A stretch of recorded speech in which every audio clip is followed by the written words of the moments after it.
वाशिम नगर परिषद निवडणुकीसाठी उद्या मतदान प्रक्रिया पार पडणार आहे। त्या अनुषंगाने वाशिम शहरातील ऑफिसर क्लबमध्ये मोठ्या प्रमाणावर जिल्हा प्रशासनाकडून जे तयारी करण्यात आलेली आहे। या ठिकाणी आपण बघू शकता, मी या ऑफिसर क्लब परिसरात आहे। या ठिकाणी आज ईव्हीएम मशीन व मतदान साहित्याची तपासणी करून ते पोलीस बंदोबस्तात मतदान केंद्राकडे रवाना करण्यात येत आहेत।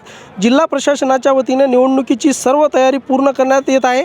वाशिम नगर परिषद निवडणुकीत एकूण 75,070 मतदार असून यामध्ये 36,541 महिला तर 38,522 पुरुष मतदार आहेत। नगराध्यक्ष पदासाठी 8 उमेदवार तर 16 प्रभागातील सदस्य पदासाठी 172 उमेदवार निवडणूक रिंगणात आहेत।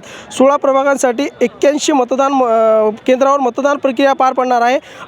मतदान सुरळीत व शांततेत पार पडावे यासाठी ईव्हीएम आणि मतदान साहित्याची सखोल तपासणी करण्यात आलेली आहे।